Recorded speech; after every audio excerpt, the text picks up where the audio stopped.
Merci, merci à tous. Est-ce que notre sœur Julia est là? Él es en train de se connecter. Ah, d'accord. Ils sont en train de se connecter. Mais sinon, je peux déjà commencer un peu. Un On petit peu. attend. Donc, la paracha d'aujourd'hui, c'est la paracha Béchalach, qui veut dire lorsqu'il laissa partir. C'est une paracha Entonces la excessivement. paracha de... Ok. Voilà. Donc, Ah, ah. Pharaon va laisser partir le peuple. Enfin, il a capitulé. Ça y est, il a compris. Il a compris.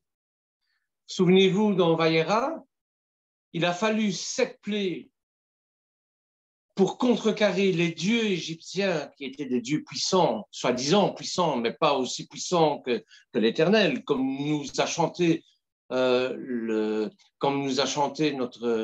frère Ruben, Mikamora, qui est comme toi, Seigneur? Personne, bien sûr. Donc voilà. Donc, dans Vaïra, il y a eu les 7 plaies qui ont fait fléchir un peu Pharaon. Mais il a repris du poil de la bête. Il a fallu, dans Beau, 3 plaies supplémentaires pour le casser. Et vous allez voir que ce n'est pas fini. Ce n'est pas fini du tout. Il va se rebiffer. Il va, en quelque sorte, ce n'est pas 10 plaies, mais 11 plaies. Et la 11e va être fatale. C'est un petit peu tout ça qu'on va expliquer. Et on va faire un saut, bien sûr, dans la Brit Hadasha, qui est, parce que tout est en rapport avec la Brit Hadasha, avec le Mashiach, évidemment. Donc, on va faire un saut jusque-là. Et qu'est-ce qu'on a dans cette paracha cette semaine? Eh bien, on est en présence de l'une des portions les plus significatives de la Torah, de la plus importante. Cette paracha, vous allez me dire qu'il se répète tout le temps, il dit toujours la même chose aux autres parachutes. C'est vrai qu'elles sont importantes, mais celle-ci, elle est d'une puissance et d'une richesse inimaginable. Pourquoi? Parce que non seulement on l'a dit chaque année à Béchalach, lorsqu'on étudie la Torah, mais en plus, elle a instauré, Vaïra, Bo et Béchalach ont instauré le Seder de Pessah. Or, c'est la fête la plus importante de l'Éternel pour nous. Pour nous. Pourquoi c'est la plus importante? Mais c'est la fête qui nous rappelle à quel point nous sommes sauvés. Vous voyez? Vous savez comme moi que le salut, la délivrance, que ce soit de l'esclavage ou bien du péché, c'est un long processus. Et cette sortie ne verra la fin, à mon avis, qu'à la fin des temps. Donc, c'est une sortie perpétuelle. C'est pourquoi il est indispensable de le rappeler chaque année. Bernard, on va faire traduire Julia, ça va? D'accord.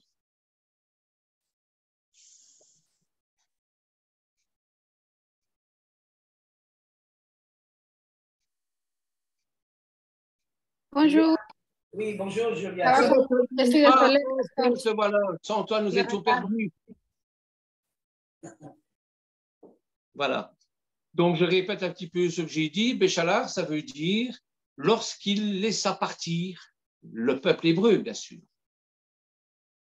Bueno, estamos en la parasha de Shalá y entonces la frase que dije significa deja partir a mi pueblo. Je disais que ça y est, cette fois-ci, ça y est, Pharaon a capitulé. Esta vez el faraón capituló. que cette paracha est d'une puissance et d'une richesse incroyable. Y esta parashá es una riqueza increíble. Et qu'il est nécessaire de la répéter 2 fois l'année parce qu'on ne s'en sort pas, on ne sort pas de Mishraïm comme on veut. Si es necesario repetirla 10 veces porque no salimos de Misraim como es debido. Il faut aller chercher au plus profond de soi le Yud Kevavke qui est en nous et qui nous fera sortir de nos Mishraïm, de notre pays des limites, de nos addictions, de tout cela. Y hay que buscar el día en que podamos salir de ese Egipto que nos tiene atrapados, de nuestras adicciones, de nuestras limitaciones. Et c'est pour ça que de génération en génération, on va se commémorer, on va revivre à l'intérieur de nous-mêmes cet exode lors de Pessah, mais aussi la crucifixion, la passion et la résurrection de notre Seigneur Yeshua.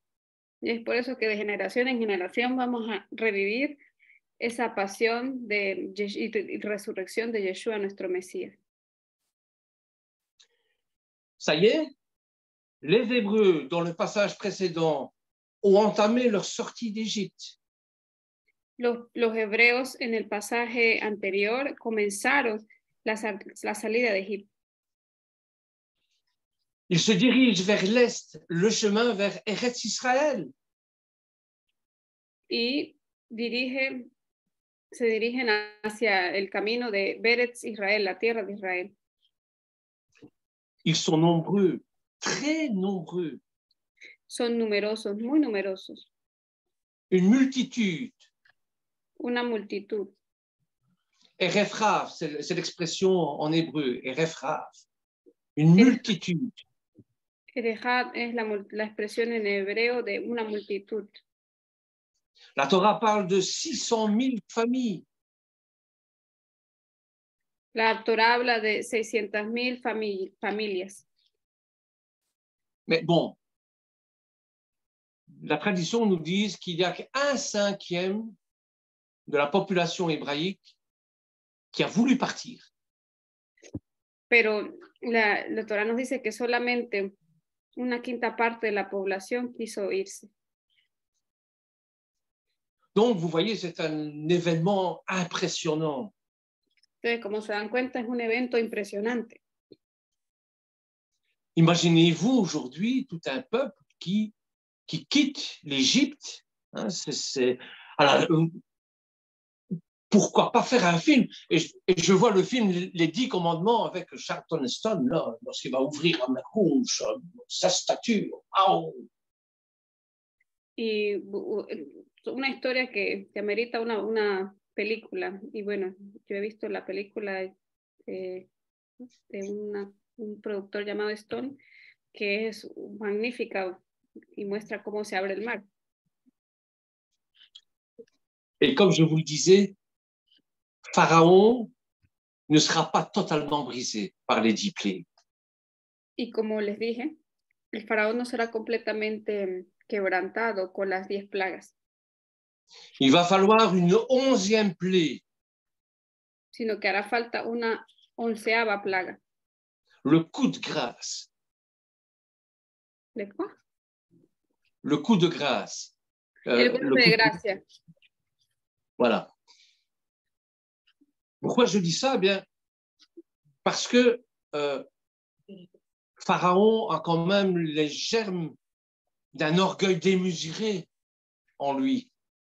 ¿Por qué digo eso? Porque Faraón tenía un orgullo desmesurado en él. Et si vous voyez la carte de l'Égypte et d'Eretz Israël, y si ustedes ven el mapa de la tierra de Israel, Eretz Israel, le chemin le plus court, c'est de partir et de longer toute la côte de la mer jusqu'en Eretz Israël, en passant par la bande de Gaza. El camino más corto es por la costa, pasando por Gaza para ir a la tierra de Israel. Mais l'Éternel dit non, ne faites pas comme ça parce que vous allez vous faire massacrer par les Philistins. Pero el Señor les dijo, no, no hagan eso porque si no se van a hacer masacrar por los filisteos. Vous allez me dire, mais on est quand même témoin de miracles extraordinaires venant d'Éternel et il ne laisserait quand même pas périr son peuple aux mains des Philistins. Acabamos de ver que él hizo un milagro abriendo el mar, un gran milagro, y ahora no va a dejar que su pueblo perezca en manos de los filisteos. Et pourtant, l'Éternel va insuffler à Moïse, à Moshe qui les guide, de faire des détours. Así que el Eterno va a hacer que Moisés haga un retorno. Et si bien que quand Pharaon va comprendre ça, il va dire, ben, ils sont perdus, mais qu'est-ce qu'ils sont? Ils sont complètement égarés, donc leur Dieu ne les guide pas. Así que el faraón lo va a tomar como que ellos no saben lo que están haciendo, están perdidos, el Dios de ellos no los guía.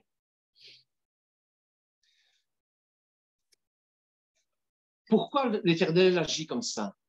¿Por qué el Eterno actúa así? D'une part, parce que l'Éternel veut casser complètement Pharaon, le prendre à son propre jeu. De una parte, porque Dios quiere quebrantar al faraón, quiere hacerlo a su manera. Et d'autre part, le peuple hébreu est en train d'accoucher. Donc, c'est-à-dire qu'ils ne sont pas prêts. Vous savez, un bébé n'est pas prêt à affronter ce qui se passe dans le monde dès sa naissance. Il lui faut de la maturation, il lui faut grandir. Eh bien, le peuple hébreu, c'est pareil. Y por otro lado, el pueblo de Israel aún acaba de nacer, y un bebé que recién nace necesita madurez, no puede enfrentar las cosas sin antes haber madurado. Et c'est pour ça qu'ils vont faire un détour par le désert du Sinaï, dans un environnement très hostile, mais cet environnement très hostile va les fortifier, va les préparer pour rentrer en Eretz Israël. Es por eso que deben hacer un desvío por el monte Sinaí, que es un lugar hostil, pero esa hostilidad los va a fortalecer. Il va falloir 40 ans pour les former. Y van a necesitar 40 años para formarse. Vous savez, il faut du temps pour passer de l'état d'esclave à celui d'être libre, d'homme libre. Es necesario un tiempo para pasar al estado de esclavo al de libre. Et son apprentissage va être laborieux, pénible, Y mais nécessaire. Aprendizaje va a ser muy laborioso y penible, pero necesario. Vous disiez qu'il y avait qu'un cinquième qui était parti. Pourquoi? Yo les decía que solo una quinta parte se fue. ¿Por qué? Parce qu'il faut du temps pour quitter son foyer, ses habitudes. Hace falta tiempo para dejar su hogar. Es su hábito, es su costumbre. Savoir s'adapter à une situation nouvelle. Saber adaptarse a una situación nueva. Tout recommencer à zéro dans une nouvelle vie. Recomenzar de cero en una nueva vida.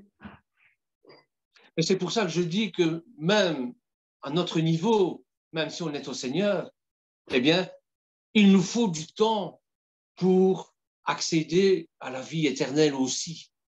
Por eso digo que aún en nuestro nivel, en el nivel en que estamos, nos hace falta tiempo para acceder a la vida eterna. Nous devons nous améliorer, nous devons nous renforcer. Para mejorarnos, para fortalecernos. Je parle à tous ceux qui ont connu un exode, surtout à mes frères vénézuéliens. Eux, ils savent de quoi je parle mieux que moi parce qu'ils l'ont vécu dans leur chair. Eh bien, c'est souvent traumatisant. Y hablo, bueno, los que ya conocen lo que es un éxodo, como mis hermanos venezolanos que saben de lo que hablo, mejor que yo, porque ya lo han vivido y un éxodo puede ser traumatizante. Être libre, c'est pas donné. Hein.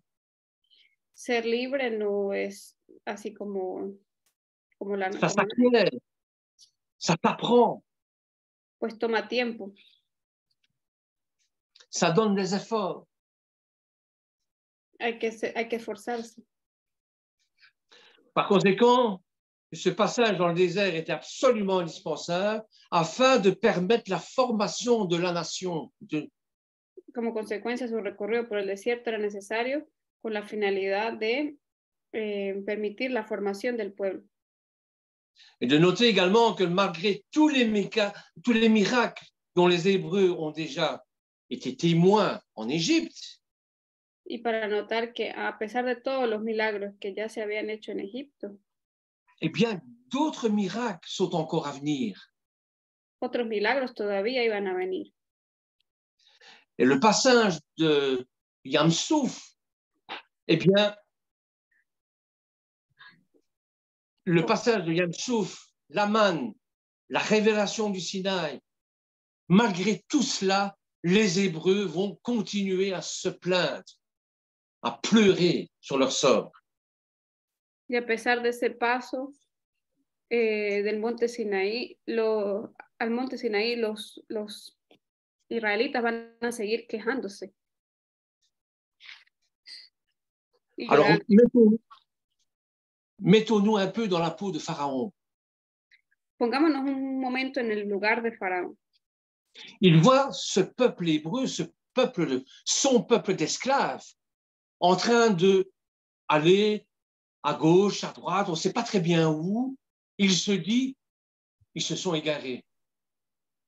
Él ve a ese pueblo de esclavos un poco perdidos que no saben a dónde ir y dice, este pueblo se perdió, ese pueblo. No Ils sabe. n'ont pas l'air de connaître la région, donc je vais les rattraper et je vais les ramener en Égypte pour construire mes pyramides. Ellos no se ven que, no parece que tienen un sentido a dónde van, no sabe a dónde van, así que voy a atraparlos y los voy a traer nuevamente a Egipto para que construyan mis pirámides. Et Pharaon va mobiliser toutes ses forces pour que le coup porté à l'économie égyptienne ne soit plus si considérable. Así que el faraón va a tomar todos sus recursos, va a hacer un esfuerzo para que el golpe a la economía egipcia no fuera tan considerable. Et le peuple va se retrouver entre l'armée égyptienne derrière et la mer de l'autre côté, entre les deux. Y el pueblo de Israel se va a encontrar en la mitad entre el ejército del faraón y el mar del otro lado. Alors, une immense et puissante armée se forme alors que va suivre les anciens esclaves, poursuivre les anciens esclaves, pour poursuivre les anciens esclaves. Así que un inmenso poder se va a formar para poder seguir a los esclavos. Et quand ils vont voir ça, eh bien, ça va causer une immense frayeur aux Hébreux. Y cuando vemos eso, va a causar un inmenso temor a los hebreos. Ils vont pousser des cris de détresse vers l'Éternel. Ellos van a pegar gritos de desesperación al Eterno. Mais en même temps, les amener à se rapprocher de Moshe.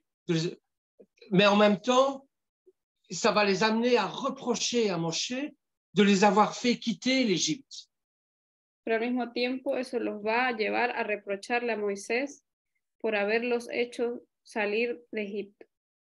Si vous voulez prendre donc Shemot, chapitre 14, versets 13 à 14, c'est très significatif. Si tomamos Éxodo 14, del 13 al 14, vamos a ver algo muy significativo. Je vais vous laisser le temps de le prendre. ¿Cómo? Pardon. Voilà. Donc, Moïse dit au peuple, n'ayez pas peur. tenez bon et voyez la délivrance de Hachem qu'il accomplira pour vous aujourd'hui, car vous avez vu l'Égypte aujourd'hui, vous ne la reverrez plus jamais. Hachem combattra pour vous et vous gardez le silence. Pero Moisés dijo al pueblo, no temáis, estad firmes y ved la salvación que el Señor hará hoy por vosotros, porque los egipcios a quienes habéis visto hoy no los volveréis a ver jamás. El Señor peleará por vosotros mientras vosotros os quedáis callados. Alors l'Éternel va intervenir aux yeux de tous pour sécuriser la foule des réfugiés. Así que el Eterno va a intervenir para la seguridad de todos, para guardar a la multitud de migrantes. D'abord par une colonne, une nuée qui va s'interposer entre la foule des Hébreux et les chars de Pharaon. Primero por una columna, una nube una columna de nube que va a interponerse entre Faraón y la multitud de los hebreos. Ça va faire comme un bouclier. ¿Pardon? Ça va faire office de bouclier contre les Hébreux, contre les Égyptiens, contre les chars égyptiens. Donc Adonai, par sa nuée, va faire une sorte de bouclier. Así que Adonai va a ser como una especie de fortaleza, de barrera en contra del faraón. Et par une colonne de feu qui va précéder les Hébreux pour les éclairer. Y también con una columna de fuego que va a iluminar, a traer luz a los hebreos. Chapitre 14, verset 21, regardez ce qu'il nous dit. El capítulo 14, versículo 21, veamos lo que nos dice. Moshe étendit sa main au-dessus de la mer et Hachem déplaça la mer par un vent d'est puissant toute la nuit. Et il changea la mer en terre humide et les eaux se fondirent. Extendió Moisés su mano sobre el mar y el Señor, por medio de un fuerte viento solano que sopló toda la noche, hizo que el mar retrocediera y cambió el mar en tierra seca y fueron divididas las aguas. Les flots s'écartent et les Hébreux vont traverser à sec pour atteindre l'autre rive. Y los hijos de Israel entraron por en medio del mar en seco y las aguas les eran como un muro a su derecha y a su izquierda. Et Pharaon, aveuglé de colère et aveuglé parce qu'il veut à tout prix ramener ses Hébreux, sa main-d'œuvre gratuite en Égypte. Y el faraón estaba muy enfadado porque que se le había ido su mano de obra gratuita de Egipto. Il va s'élancer à leur poursuite. Así que va a perseguirlos. Et les eaux vont se refermer sur eux. Y entonces las aguas del mar se van a cerrar sobre él. Voilà en résumé un peu ce qui s'est passé, ce que nous raconte Béchalar. Aquí tenemos en resumen más o menos lo que sucedió, lo que nos cuenta esta historia.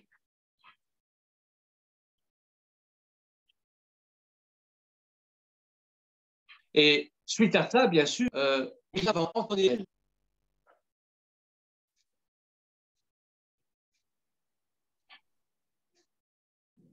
Donc, suite à ça, quand ils vont voir les corps des Égyptiens sur la berge, seguidamente, cuando ven los cuerpos de los egipcios en la costa, en el mar, ils ne vont pas se réjouir de la mort des Égyptiens, pas du tout. No se van a alegrar de la muerte de los egipcios para nada. Mais ils vont entonner un chant, un hymne à la gloire de l'Éternel. Pero igual van a entonar un cántico para la gloria del Eterno. Et c'est pourquoi ce Shabbat s'appelle le Shabbat Shira. Y es por esa razón que este Shabbat se llama el Shabbat Shira. Vous savez à quel point le chant est important dans notre, je vais dire religion, mais j'aime pas le mot, mais dans nos croyances en tout cas, comme le chant est important. ¿Saben a qué punto un cántico es importante para nosotros como creyentes? Myriam fait ce chant, est inspirée à faire ce chant. Miriam fue inspirada a hacer ese canto. Déborah va le faire aussi dans la Haftarah. Débora también va a hacerlo en la Haftarah. Donc, et ce chant, il y a un magnifique midrash qui dit que la mère elle-même chantait aussi. avec les Hébreux. Y tanto que el mar quiere cantar también con los hebreos. Pourquoi le midrash nous dit ça? ¿Por qué el Midrash nos dice eso? Eh bien, parce que, vous savez comme moi, il faut revenir à Bereshit. Tenemos que regresar a Bereshit. La mer n'est pas créée. On dirait qu'elle a tout le temps été là. C'est un des mystères de la création. El mar no fue creado, podríamos decir que siempre estuvo ahí, es uno de los misterios de la creación. Et vous savez à quel point que l'eau a une puissance génératrice, une puissance de purification aussi. Y saben a qué punto el agua tiene una función regeneradora y purificadora. Il suffit de voir un enfant, la conception d'un enfant se fait par l'élément liquide et pendant 9 mois, il va baigner dans un liquide amniotique. Cuando se concibe un bebé se va a formar en el líquido amniótico. Alors, ce cantique de la mer que nous lisons tous les matins, enfin, du moins que les Juifs lisent tous les matins à l'office et qui chantent tous les Shabbats, eh bien, c'est ce cantique-là, c'est le cantique de Myriam. Pardon, est-ce que vous pouvez répéter s'il vous plaît à nouveau l'idée? Les Juifs, normalement, tous les matins, chantent un cantique. Et c'est le chant de Myriam. Pues normalmente los judíos cada mañana hacen un cántico, ellos entonan un cántico y es el cántico de Miriam.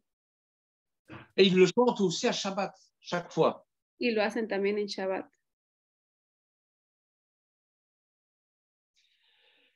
Donc, ce chant est d'une profondeur inimaginable. Así que este cántico es de una profundidad inimaginable. Parce que dans l'eau se trouvent tous les éléments pour refaire la création, pour reconstruire. Porque en el agua se encuentran todos los elementos para rehacer la creación, para reconstruir. Et au bord de la mer des Joncs, au bord de Yam Souf, Qu'est-ce que c'est Yam Souf? C'est la mer des Joncs, c'est ce qu'on appelle la mer Rouge aussi. Ok. Así que en el borde del Mar Rojo. Eh bien, ce jour-là, Moïse et le peuple d'Israël ont compris que toutes les épreuves supportées, tous leurs doutes, el pueblo de Israel y Moisés comprendieron que todas las pruebas sufridas hasta entonces, toutes leurs craintes, todos sus temores, se sont dissipées lorsque la mer s'est entrouverte devant eux, leur laissant le passage. se disiparon cuando el mar se sont dissipés. Que la mer s'est ouverte devant eux, leur laissant le passage pour eux passer. Okay. Cuando el mar se abrió delante de ellos y les dio paso para que ellos pudieran atravesar. Donc, il y a une vigueur spirituelle dans ce chant, quelque chose d'inimaginable. Así que hay un vigor inimaginable en este cántico. Et cette vigueur spirituelle a insufflé au peuple, aux heures les plus sombres de l'oppression. Y este vigor va a soplar sobre este pueblo que estuvo bajo la opresión. Et qui sont plus sensibles? Quelle est la personne qui est la plus sensible à cette vigueur spirituelle? ¿Y quiénes son las personas más sensibles a ese vigor espiritual? Eh bien, ce sont les femmes. Son las mujeres. Les femmes qui est le symbole également de la maternité.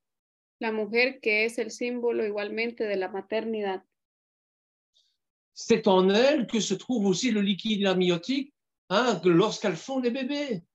Es en ella que también se encuentra el líquido amniótico donde se forma el bebé. Vous voyez à quel point c'est important la dimension féminine. Se dan cuenta a qué punto es importante la dimensión femenina. Alors, frères et sœurs, on va faire un saut maintenant dans le Nouveau Testament. Bueno, hermanos y hermanas, vamos a hacer un tour en la, Dans quoi, Bernard? Dans la Brit Hadasha, en la Brit Hadasha, dans la Besorat Tova. en la Besorat Torah. Donc, les 4 évangiles Los 4 evangelios donnent un récit de la crucifixion de Yeshua. Dan un recuento de la crucifixión de Yeshua. Parce que il y a un lien entre l'Exode, entre ce qui s'est passé au moment de cette délivrance de l'esclavage et la crucifixion de notre Seigneur. Porque hay un enlace entre lo que pasó en la liberación de la esclavitud de Egipto y la crucifixión del Señor. D'ailleurs, la crucifixion s'est faite à un moment bien déterminé qui est le Pessah. Además, la crucifixión se hizo en un momento bien determinado que fue la fiesta de Pesach, durante la fiesta de Pesach. Qui est la commémoration de cet événement majeur dans le peuple hébreu. La cual es la conmemoración mayor del pueblo, de la liberación del pueblo hebreo. Alors, je vais vous demander de prendre Jean au chapitre 19, Yohanan, chapitre 19, versets 31-34.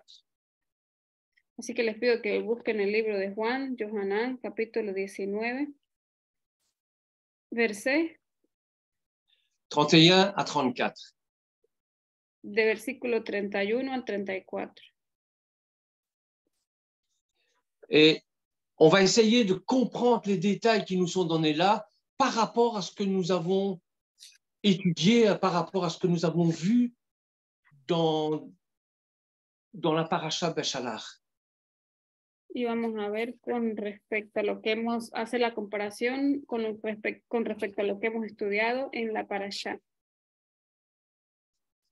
Alors, si vous avez Jean, chapitre 19, versets 31-34, s'il y a quelqu'un qui veut le lire. Entonces, capítulo 19, versículo 31 al 34, y si hay alguien que quiera leerlo. Oui, je peux le lire. Vas-y. C'était le jour de la préparation et les Judéens ne voulaient pas que le corps reste sur les poteaux le jour de Shabbat. D'autant plus que ce Shabbat était spécialement important. Ils demandèrent donc à Pilate qu'on leur brise les jambes et qu'on enlève les corps. Les soldats vinrent briser les jambes du premier homme qui avait été mis sur un poteau aux côtés de Yeshua. Puis ils brisèrent les jambes du second. Mais quand ils arrivèrent à Yeshua et qu'ils virent qu'il était déjà mort, ils ne lui brisaient pas les jambes. Toutefois, un des soldats lui perça le côté avec une lance et aussitôt il en sortit du sang et de l'eau. Amén. Amén. Dice, los judíos entonces, como era el día de preparación para la Pascua, a fin de que los cuerpos no se quedaran en la cruz, el día de reposo, porque ese día de reposo era muy solemne, pidieron a Pilato que les quebraran las piernas y se los llevaran. Fueron pues los soldados y quebraron las piernas del primero y también las del otro que había sido crucificado con Jesús, con Yeshua. Pero cuando llegaron a Yeshua, como vieron que ya estaba muerto, no le quebraron las piernas. Pero uno de los soldados le traspasó el costado con una lanza y al momento salió sangre y agua. Donc, les soldats romains avaient coutume de briser les jambes des victimes lors de la crucifixion. Así que los soldados romanos tenían la costumbre de romper las piernas de las víctimas durante la crucifixión. Puisque Yeshua était déjà mort, ils ne vont pas lui briser les jambes. Pero como Yeshua ya estaba muerto, no le van a quebrar las piernas. Et il nous est rapporté qu'un soldat perça le côté de Yeshua avec une lance. Pero nos dice que un soldado romano le atravesó el costado de Yeshua con una lanza. Et de son côté sortirent du sang et de l'eau. Y de su costado salió sangre y agua. Vous allez voir dans Jean comme c'est important ce détail. Van a ver en Juan cómo es importante ese detalle. Pourquoi ces détails concernant le côté percé de Yeshua sont-ils rapportés seulement dans Jean? Porque esos detalles de haber roto el costado de Yeshua se reportan solamente en el libro de Juan. Eh bien, parce qu'il a un sens spécial. Y es porque hay un sentido especial. Et pour répondre à la question, il est important de voir en premier ce qu'est le sujet de l'évangile de Jean. Y para eso hay que ver cuál es el tema del evangelio de Juan, en primer lugar. Chacun des 4 évangiles présente un aspect différent de notre Seigneur. Cada uno de los 4 evangelios presenta un aspecto diferente del Señor. Mais mis ensemble, ils forment une sorte de biographie complète. Pero si los ponemos juntos, forman una especie de biografía. Par exemple, Matthieu, il est plus tourné vers l'évangile du royaume. Por ejemplo, Mateo está más inclinado hacia el evangelio del reino. C'est facile à comprendre. Matthieu est un juif. Et le juif, ce qui l'intéresse, c'est justement la venue du Mashiach ben David. C'est celui qui va rétablir le royaume en Israël et bouter les Romains hors d'Israël. Y es normal, porque Mateo era un judío y los judíos esperan la venida de Mashiach ben David para que estableciera el reino y sacara a los romanos. Donc, Matthieu va prouver que Yeshua Mashiach est le sauveur roi, c'est le Messie ben David. Así que Mateo va a probar que Yeshua es el Salvador, Rey, y que es el Mesías. Marc, lui, c'est la Besora Tova, la bonne nouvelle. Marco es la Besora Tova, que es la buena nueva. Il prouve que Yeshua Mashiach est le sauveur esclave. C'est le Mashiach ben Yosef. Y él prueba que Yeshua Mashiach es el Salvador esclavo, que es Mashiach ben Yosef. Luc, lui, c'est l'évangile du pardon des péchés. Luc. Okay. Luc le but de l'évangile de Luc, c'est le pardon des péchés. Y el enfoque del evangelio de Lucas es el perdón de los pecados. Et il prouve que Yeshua Mashiach est le sauveur des hommes. Y él prueba que Yeshua Mashiach es el salvador de los hombres. Et la particularité de l'évangile de Jean, y la particularidad del evangelio de Juan, c'est l'évangile de la vie. es que es el evangelio de la vida. Non pas la vie matérielle, terrestre, la vie... Non, c'est la vie éternelle dont il va nous parler. No la vida material, sino la vida eterna. Il prouve que Yeshua Mashiach est le Dieu, le Sauveur qui vient nous apporter cette vie. Él prueba que Yeshua HaMashiach es Dios que viene a darnos vida. Jean met l'accent sur la vie. Juan pone su énfasis en la vida.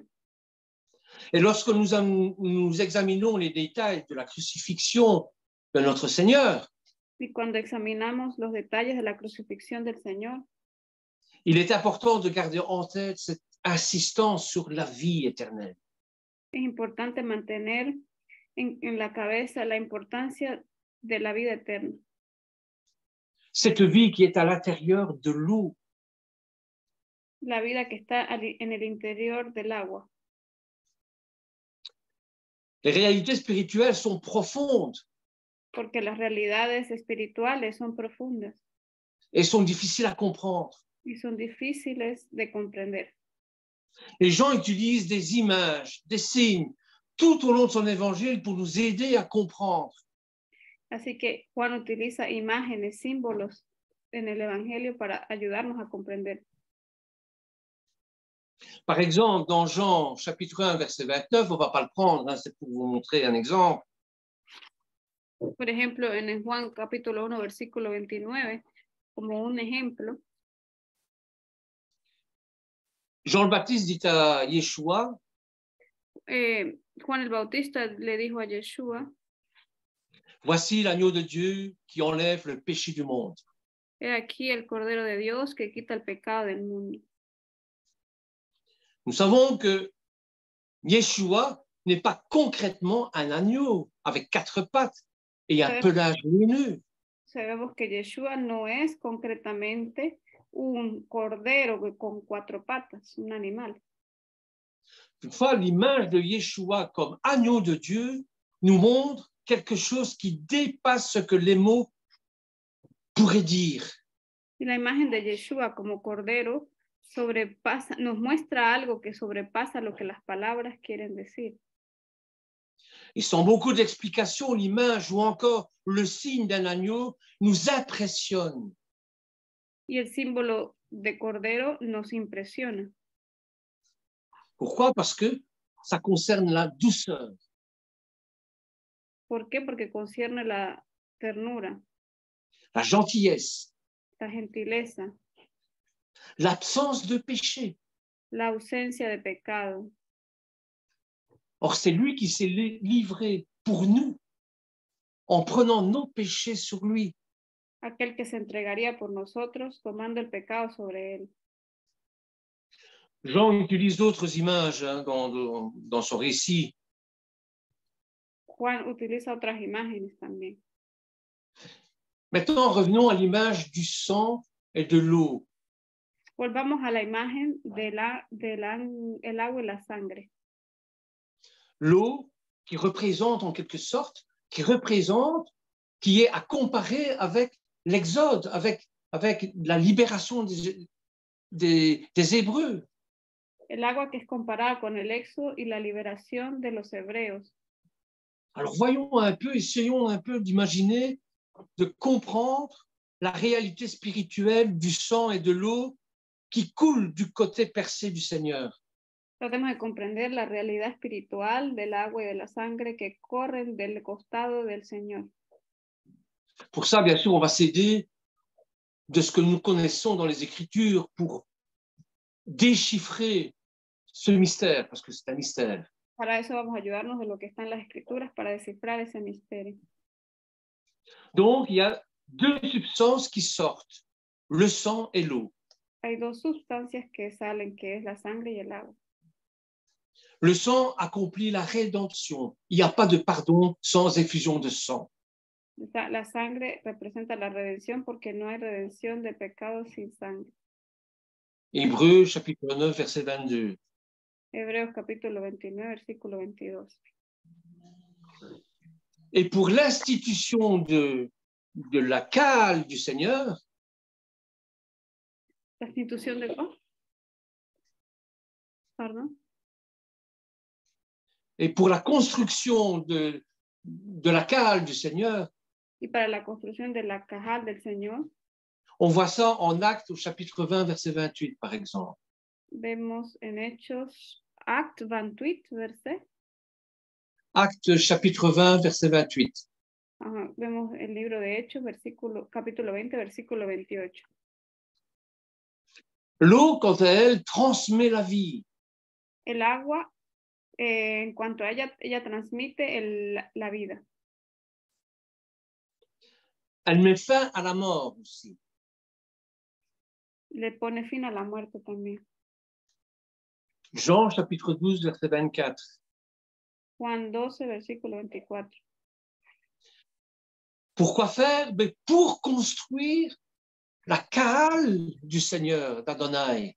¿Para qué? Para construir la cajal del Señor de Adonai. Éphésiens chapitre 5, versets 29 à 30. Nous allons le prendre d'ailleurs. Efesios 5, 29 a 30. Donc, ça nous dit, car jamais personne n'a haï sa propre chair, mais il la nourrit et en prend soin, comme Christ, comme le Mashiach, le fait pour l'Église, parce que nous sommes membres de son corps.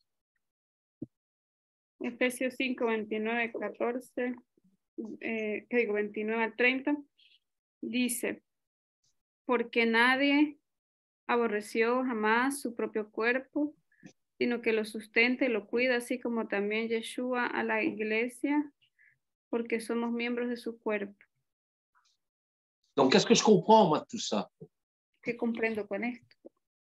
Bon, Ruben, tu viens à mon secours si jamais je suis parti dans des délires mystiques. Ruben, tu viens à mon secours. Hein? Rubén viene a ayudarme si me voy por mis delirios. Du côté négatif, la mort du Seigneur enlève nos péchés. Del lado negativo, la muerte del Señor quita nuestros pecados. Du côté positif, elle nous transmet la vie. Y del lado positivo, nos transmite la vida. Ainsi, elle a les deux aspects dont je parle. Así que hay dos aspectos cuando yo hablo. L'aspect rédempteur et l'aspect de la transmission de la vie. El aspecto redentor y el aspecto de la transmisión de la vida. L'aspect rédempteur sert à la transmission de la vie. ¿Cómo? L'aspect rédempteur, ça sert à la transmission de la vie. Y el aspecto redentor sirve para la transmisión de la vida. Et le récit des trois autres évangiles ne rapporte que l'aspect rédempteur de la mort du Seigneur. Y los otros relatos del Evangelio nos hablan del aspecto redentor del Señor. Tandis que le récit de Jean, mientras que el relato de Juan rapporte non seulement l'aspect rédempteur, comme les trois autres, reporta no solamente el aspecto redentor como los otros tres, mais surtout celui de la transmission de la vie éternelle. sino sobre todo el de la transmisión de la vida eterna. Le sang et l'eau nous montrent deux facettes importantes de la mort de Yeshua. El agua y la sangre nos muestran dos facetas importantes de la muerte de Yeshua. L'aspect rédempteur, le sang, El aspecto redentor, la sangre, et l'aspect de la transmission de la vie, l'eau. y el aspecto de la transmisión de la vida, el agua. Du fait que Yeshua versait son sang pour accomplir une rédemption, El hecho de que Yeshua haya derramado su sangre para completar la redención. eh bien, nous pouvons recevoir le pardon et la purification de nos péchés. Podemos recibir el perdón y la purificación de nuestros pecados. Sinon, nous étions condamnés à la mort éternelle. Si no, estaríamos condenados a la muerte eterna. Et c'est par le sang de Yeshua versé sur la croix que nous pouvons demander pardon et être pardonnés. Es por la sangre de Yeshua vertida en la cruz que podemos pedir perdón y ser perdonados. On ne pourra jamais, mais jamais le louer, le remercier suffisamment pour cet aspect rédempteur de sa mort. Nunca podremos agradecerle o alabarlo lo suficiente por el aspecto redentor con su muerte. Cette rédemption, ce n'est pas un objectif. Le salut, ce n'est pas un objectif. La redención, la salvación no es un objetivo. L'objectif, c'est que Dieu veut, à travers son Fils, que nous recevions la vie éternelle. El objetivo es que Dios quiere que a través de su Hijo recibamos la vida eterna. Et c'est possible grâce à l'aspect de la mort de Yeshua qui transmet la vie. Y es posible gracias al aspecto de la redención de Yeshua que transmite la vida. Alors on peut dire, selon moi, on peut dire que la mort de Yeshua a libéré la vie éternelle, la vie divine, la vie que nous avions avant la chute. Podemos decir que pienso yo, que a través de la muerte de Yeshua hemos liberado la vida que teníamos al principio, al principio en la creación. L'eau qui jaillit de son côté, El agua que sale de su costado et les eaux qui ne sont pas brisées, broyées, y los huesos que no fueron quebrados sont les signes relatifs à l'aspect transmetteur de la vie, de la mort de notre Seigneur. son los signos. Es que vous pouvez répéter, s'il vous plaît. L'eau et Donc, les eaux ce sont les signes relatifs à l'aspect transmetteur de la vie, de la mort. Ok, son los signos relativos. El agua y la sangre son los signos relativos al aspecto transmisor de la vida. Et il faut mourir pour vivre. Y hay que morir para vivir. Hein? Cette mort qui transmet la vie va libérer la vie éternelle. Esa muerte que transmite la vida va a liberar la vida eterna. Et en transmettant cette vie éternelle, on va construire la Kaal du Seigneur, l'Église, en quelque sorte, avec un grand E. Transmitiendo esa vida eterna, vamos a construir la Cajal del Eterno, la Iglesia. Cette Kaal qui est composée de tous les croyants dans lesquels sa vie divine a été transmise. En todo ese Cajal constituye ese conjunto de creyentes sobre el cual se ha transmitido esa vida divina. La mort du Seigneur va libérer la vie éternelle. C'est la résurrection dont je vous parle ici. La muerte del Señor va a liberar la vida eterna. Je n'ai pas retenu la dernière phrase. La mort du Seigneur. Donc c'est la résurrection dont je vous parle ici. C'est la mort du Seigneur qui libère la vie divine, la vie éternelle, qui est dans lui, qui est en lui.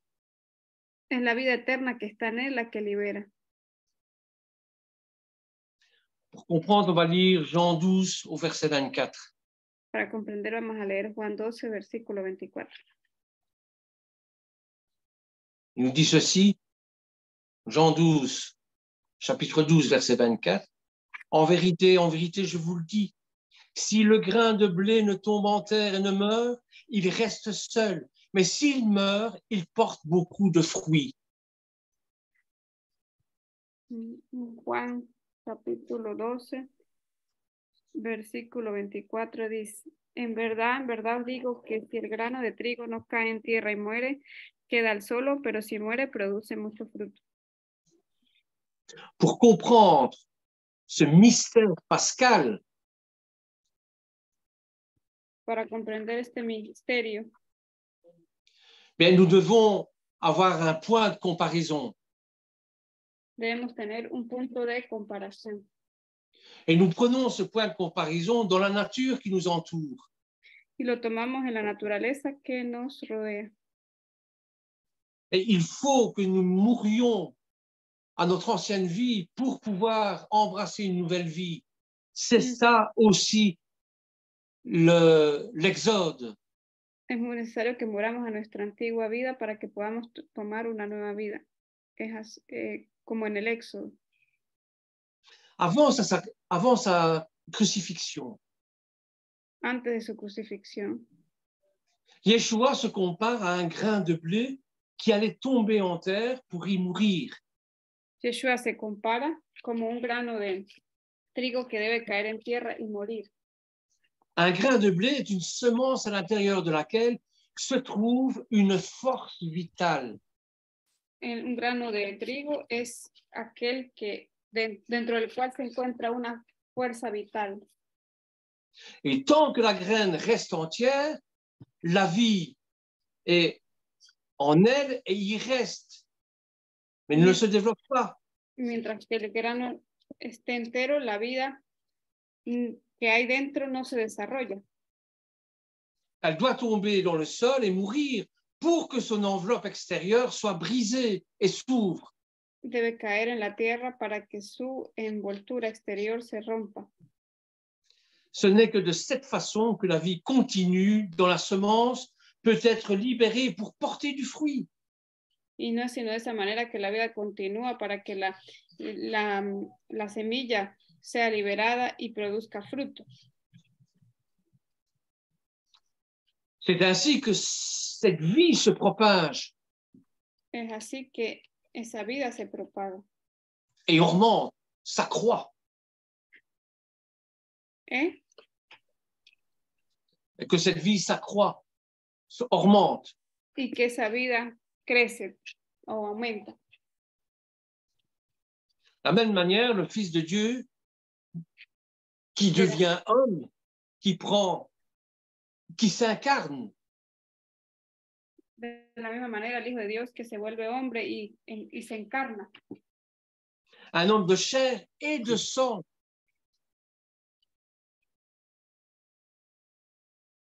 De sangre y de agua y de sangre. il était à la fois Él Dieu era et humain. al mismo tiempo Dios y humano. C'est ça l'incarnation. Es esa la aclaración. C'est ce qui nous est dit dans le prologue de Jean. Es lo que nos dice en Juan. Sa vie divine était confinée, était enfermée à l'intérieur de l'enveloppe de son humanité. Su vida divina estaba encerrada en el sobre de su humanidad.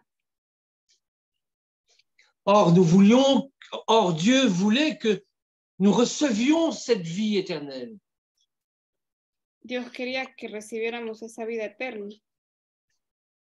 Donc, il fallait que Yeshua meure sur la croix Así que era necesario que Yeshua muriera en la cruz pour que la vie éternelle à l'intérieur de Yeshua soit dégagée de l'enveloppe.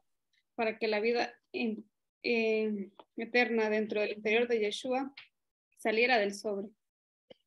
Et ça se passe lorsque Yeshua meurt sur la croix et expire et remet son esprit entre les mains de l'Éternel. Y eso pasa cuando Yeshua muere en la cruz y vuelve su espíritu a las manos del Eterno. Et grâce à cet acte sur la croix avec ce sang versé et cette eau répandue de son côté, eh bien, nous pouvons avoir la vie éternelle, la vie divine, la vie qui est transmise à tous ceux qui croient en Yeshua. Y gracias a ese derramamiento de sangre y agua en la cruz de Yeshua, podemos tener acceso a la vida eterna, a esa vida que fue divina y transmitida por medio de Yeshua. Alors, un autre parallélisme qu'on peut faire, Así que otro paralelismo o paralelo que podemos hacer. pourquoi le côté? ¿Por qué el costado? Eh bien, moi, ça m'a fait penser au côté ouvert d'Adam, d'où Ève est sortie. Me hizo recordar el costado de Abraham, de donde salió y es sorti Eve. Vous avez dit ça? Donc, c'est le côté d'Adam où Ève, où Hawa est sortie. Vous verrez ça en Genèse au chapitre 2, versets 21 à 23. En Génesis 2, 22, 23 vemos que habla de que Eva salió del costado de Adán. Et le sang, ben, c'est celui de l'agneau pascal. C'est celui qu'on a badigeonné les linteaux. Un nouveau, s'il vous plaît. Et le sang, c'est celui de l'agneau pascal. C'est celui de l'agneau, c'est le sang de l'agneau avec lequel on a mis sur les poteaux, sur le linteau de la porte, pour que l'ange de la mort passe au-dessus.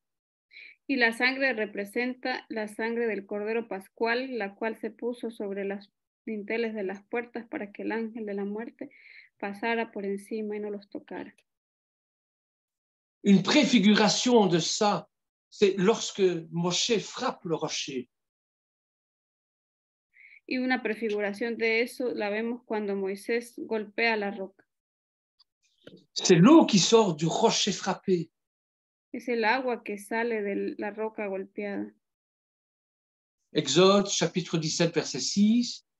Éxodo 17, versículo 6. Et 1 Corinthiens, chapitre 10, verset 4.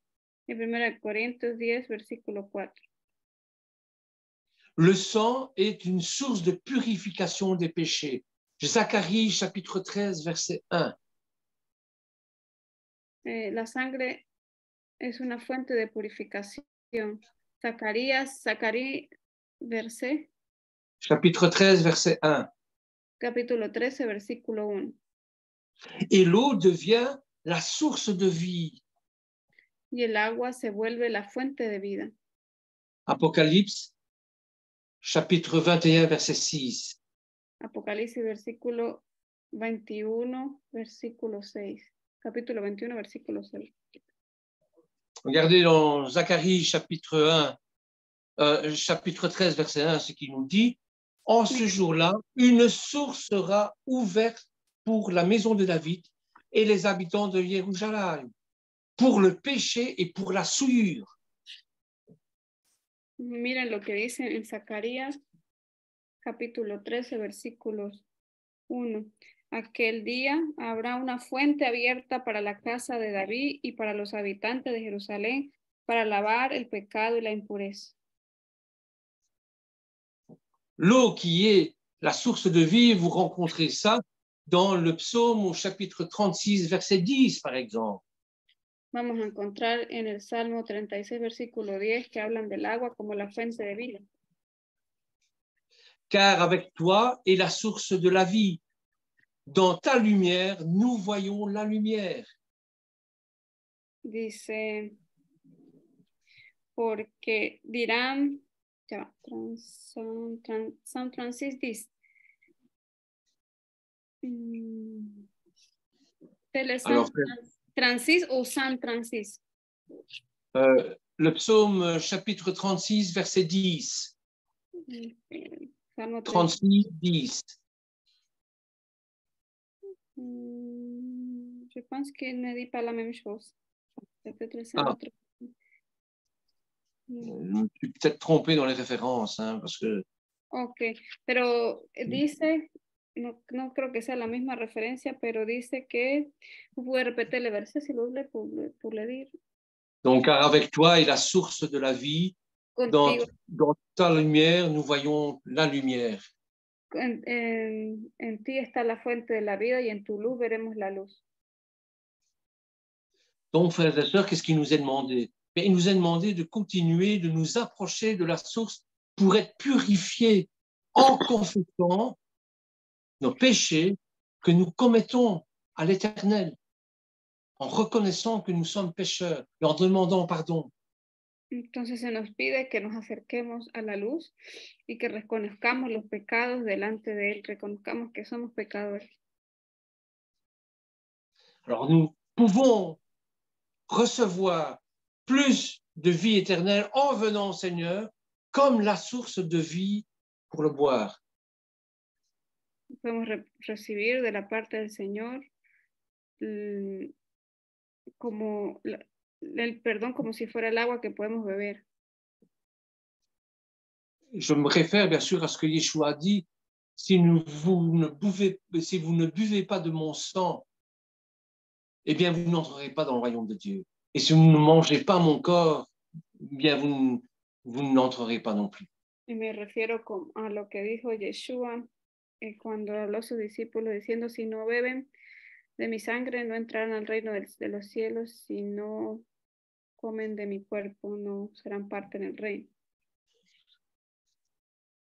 Voilà, nous n'avons plus que discuté brièvement ici du sens profond du sang et de l'eau, mais ça va bien au-delà. C'est à vous, bien sûr, à compléter tout cela par vos études, à voir un petit peu ce que le sang peut apporter, ce que l'eau peut apporter aussi, et que, surtout, louons le Seigneur pour sa mort qui rachète et qui transmet la vie éternelle par son sang et par l'eau.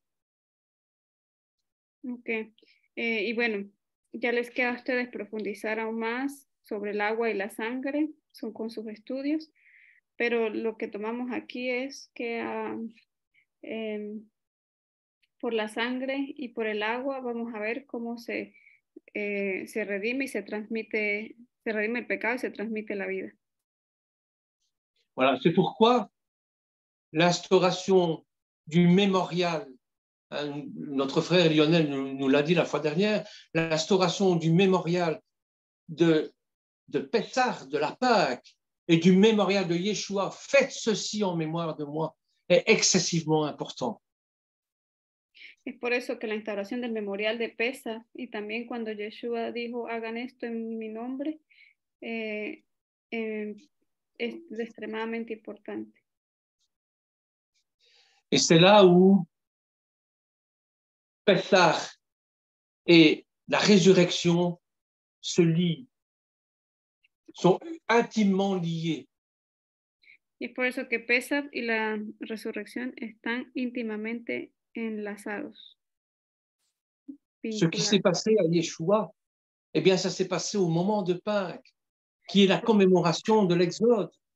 Lo que le pasó a Yeshua le ocurrió durante Pesach, que es la Pascua, que es la conmemoración del éxodo, de la salida del pueblo de Egipto. Je sais que ce n'est pas un sujet facile, je vous demande de m'excuser par avance, mais voilà ce que le Seigneur m'a mis sur le cœur en étudiant Béchalar. Il y aurait encore tellement à dire, énormément de choses à dire, mais laissons ça pour l'année prochaine. Amen, amen. Pues me disculpo si hay muchas cosas que decir, me disculpo si no se comprendió, pero hay muchas cosas más que decir y bueno, eso es lo que Dios puso en mi corazón para compartirles con respecto a Béchalar. Merci Bernard. Vraiment. Que le Seigneur vous bénisse. Amen, amen. Dios los bendiga.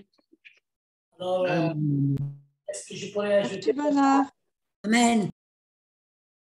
Alors, on va ajouter quelques petites pensées, petites suggestions. Comme tu as parlé, Bernard, tu m'as donné plusieurs réflexions à faire. Voy a agregar un pequeño pensamiento, según lo compartido por Bernard. Puso algo en mi corazón para compartir. Les enfants d'Israël entreront au milieu de la mer. Au milieu de la mer. Los hijos de Israel entrarán en medio del mar, C'est vraiment le verset 16 qui dit, et toi, lève ta verge, dirige ta main vers la mer et divise-la. Et les enfants d'Israël entreront au milieu de la mer à pied sec. Hago referencia específicamente al versículo 16, cuando dice que Moisés extendió su mano para que se abriera el mar y los hijos entraron en medio del mar. Et ici, vraiment, dans ce passage, il y a quand même une pensée prophétique et aussi une pensée vraiment qui peut nous amener à tous à comprendre certaines profondeurs de la Torah. Y aquí hay un pensamiento profético que nos puede ayudar a entender la profundidad de la Torah. C'est-à-dire au milieu de la mer, comment dire, sans faire partie, sans se mêler, on va dire. Il doit se mêler, mais sans faire partie à l'intérieur. Hein. Je vais m'expliquer. Hein. Le peuple est envoyé dans l'intérieur. Il doit se mêler, mais il va traverser, il va faire partie, mais le peuple de Dieu, comme il est envoyé parmi les nations, et le fait qu'il rentre à pied sec démontre ici clairement qu'il ne doit pas s'assimiler aux nations. C'est ça que je veux dire. Tu es au milieu, tu rentres au milieu de la mer, mais tu ne dois pas t'assimiler aux nations. El pueblo debe entrar en el mar, en medio del mar, como en medio de las naciones, pero aunque está ahí, no debe asimilarse a las naciones. C'est-à-dire c'est là la profondeur, c'est là ce que j'ai appris dans ce message. Hein, ahí está la profundidad de lo que yo aprendí en este mensaje. Nous devons être un peuple qui doit se mêler, mais sans s'assimiler. Debemos ser un pueblo que se mezcla en cierta manera, pero no debe asimilarse. C'est-à-dire on ne peut pas s'assimiler. D'ailleurs, l'assimilation du peuple juif a coûté beaucoup cher au peuple juif. Et les pogroms, la Shoah et tant de choses. Por ejemplo, la asimilación del pueblo judío les ha costado caro a ellos. Et d'ailleurs, c'est Dieu qui l'envoie. Hein? En parlant plus tard de Yerushalayim, le prophète Ézéchiel dira. Ouais. Además es Dios quien lo envía y dice el profeta Ezequiel. Elle sera dans la mer, un lieu où on entendra les filets. C'est quel verset, pasteur, s'il vous plaît? Ézéchiel, je pense 26,5, si je ne me trompe pas. 26? 26, Ézéchiel, 26,5. Ok. Elle sera dans la mer, hein, un lieu où on entendra les filets. Car j'ai parlé du Seigneur l'Éternel. En Ezequiel 26, verset 6. 5. Ezequiel 26, 5 dice, será tendedero de redes en medio del mar, porque yo he hablado, declara el Señor Dios, y ella será despojo para las naciones. Et voilà, elle sera la proie des nations. Voilà, une allusion à l'évangélisation des Juifs, les filets des pécheurs. Esa es una alusión al evangelismo de los judíos. C'est-à-dire, la mer représente donc le monde païen, et c'est dans ce monde-là que l'Éternel va envoyer le Pharaon et toute son armée pour y périr. El mar representa las naciones de los gentiles y ahí en medio de eso el Eterno va a enviar a Faraón para purificarlo, para sacar a su pueblo. D'ailleurs, c'est ça qui va se passer dans la fin des temps, quand le dragon, le serpent, il va poursuivre la femme, qui est Israël. Eso es lo que va a suceder en el fin de los tiempos, cuando el dragón persiga a la mujer encima. Alors, vous voyez, le refuge, il était dans le désert. Il devait sortir de l'Égypte pour aller dans le désert. Et ici aussi, la femme, vraiment ceux qui ne vont pas plier les genoux à Baal, ils seront ordonnés des ailes pour avoir un refuge vraiment dans le désert. C'est magnifique tout ça. La mujer encontrará un refugio en el desierto, así que todos los que no doblen su rodilla a Baal, se les darán alas para que vayan y se refugien en el desierto. Après, l'autre suggestion que j'ai bien réfléchi, ce que tu as dit, Bernard, c'est quand l'Éternel divise la mer en deux. Otra reflexión que me viene a la mente es cuando el Eterno divide el mar en dos. On dirait que les nations ils sont composées de deux clans. C'est-à-dire, il y a ceux qui observent les commandements, la parole, et il y a ceux qui n'observent pas. Hay quienes observan la palabra y otros que no. C'est pour ça que la mer rendra ses morts, comme il dit dans l'Apocalypse. ¿Se anuló, pastor? La mer, quoi? La mer rendra ses morts, c'est-à-dire au jour final, c'est-à-dire à la fin, même la mer rendra ses morts et aussi l'Hadès rendra ses morts. Mais quand on parle de la mer, c'est là, celle qui est divisée en deux, c'est là qu'on va voir tous ceux qui sont inscrits dans le livre de vie. Y hay una parte en la Torah que dice que al final, bueno, en Apocalipsis, que al final el mar devolverá sus muertos.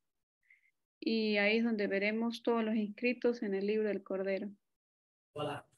Mais tous ceux qui ne sont pas inscrits dans le livre de vie, bien sûr, ils n'ont jamais été inscrits dans ce livre. Ce sont ceux qui ont été justement, depuis toujours, ces noms n'ont pas jamais écrits dans ce livre. Ils sont déjà condamnés. C'est ça qu'il y a des descendances que nous, on ne connaît pas. Il y a des mystères là-dedans qu'il faut découvrir, car leur nom, ils ne configurent pas, ils n'ont jamais configuré dans le livre de vie. Et c'est là qu'il faut faire attention aujourd'hui a toutes ces personnes qui nous entourent. Y todos aquellos que no hayan sido inscritos en el libro de la vida, pues desde el principio ya están condenados. Y eso es algo a lo que debemos prestar atención con respecto a los que están a nuestro alrededor. Il y a encore un autre passage qui vient d'Ésaïe, chapitre 17, verset 12. Otro pasaje interesante también es Isaías, capítulo 17, versículo 12. Il dit, oh, quelle rumeur de peuple nombreux. Ils mugissent comme mugit la mer. Quel tumulte des nations. Elles grondent comme grondent les eaux puissantes. Dice, hay bramar de muchos pueblos que braman como el bramido de los mares. Rugir de naciones que rugen como el rugido de violentas aguas. Voilà. On voit bien que Hachem envoie ses brebis au milieu des loups. Il faut être fidèle vraiment à la parole. J'ai pas pris la dernière idée, pasteur. Dieu envoie ses enfants comme des brebis au milieu des loups. C'est pour ça que... Dios envía a sus hijos como ovejas en medio de nosotros. Oui. Amen. Que l'Éternel nous garde et nous protège. Merci Bernard. Amén, que el Eterno nos guarde y nos proteja. Gracias, amén. Amen. Merci. Amen. Merci beaucoup, Bernard, et merci, pasteur. Amen. Merci, pasteur Lorenzo, et merci, Bernard. Et quand même, il paraissait un peu, comme vous dites, difficile, mais là, souvent j'ai dit, souvent j'ai répété ça. Il y a un midrash qui parle où l'Éternel avait dit qu'un jour la mer doit s'ouvrir. Hein? C'est un midrash qui dit ça. Hein?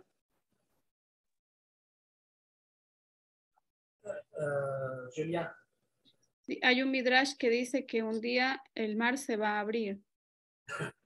Mais la mer dit à l'Éternel, tu m'as créé dans le sens que je coule, pas pour me diviser, pour m'ouvrir. C'est pas possible.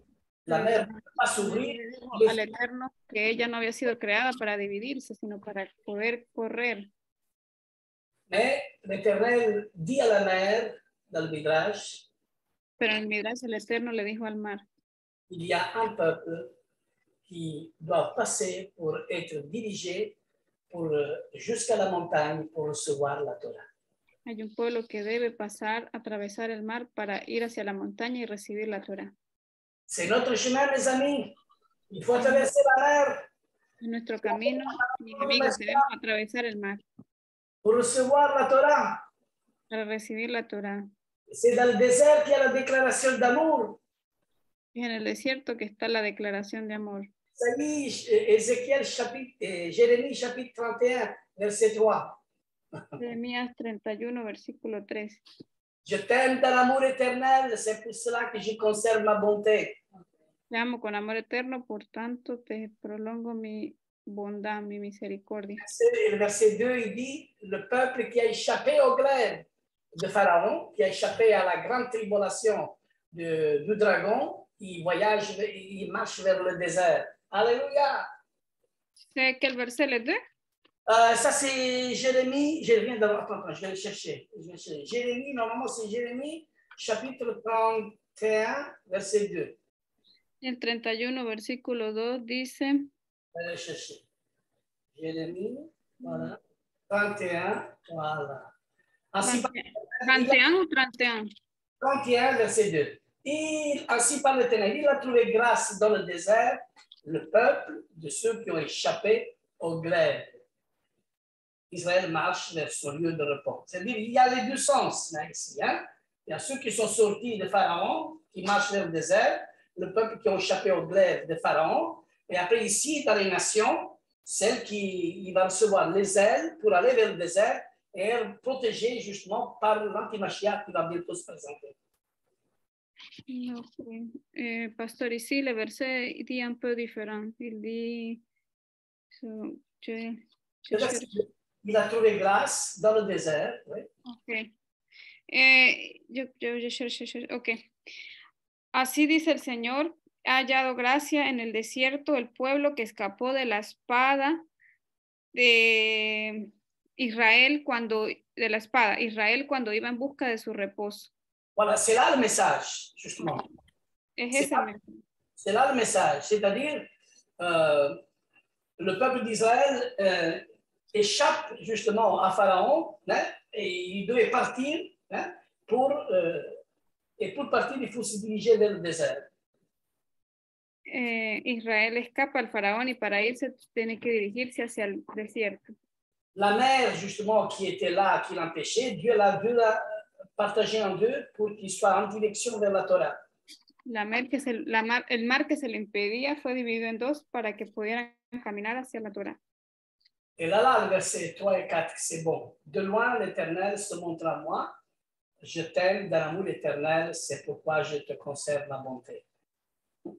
Y luego está el versículo 3 que dice ahí mismo en el Jeremías 31, desde lejos el Señor se le apareció diciendo, con amor eterno te he amado, por eso te he atraído con misericordia.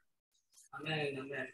Alors, c'est la rencontre vraiment entre le Mashiach et l'épouse qui va entendre cette déclaration d'amour. Je t'aime dans l'amour éternel, c'est vraiment beau. Ahí vemos la declaración de amor del Eterno para su reencuentro con su pueblo. También con amor eterno. Amen. Amen. Lorenzo, je peux demander quelque chose? Ouais. Il y a un mot que je n'ai pas bien comprise.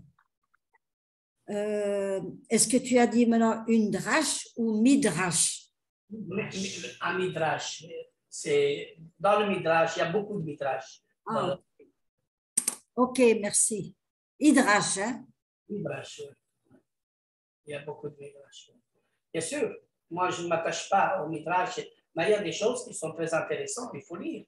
Il faut aussi être ouvert à aussi ce que les Juifs écrivent, mais il ne faut pas tout prendre. Hein? Il faut juste veiller ce qui est bon aussi, ce qui vient aussi de la parole.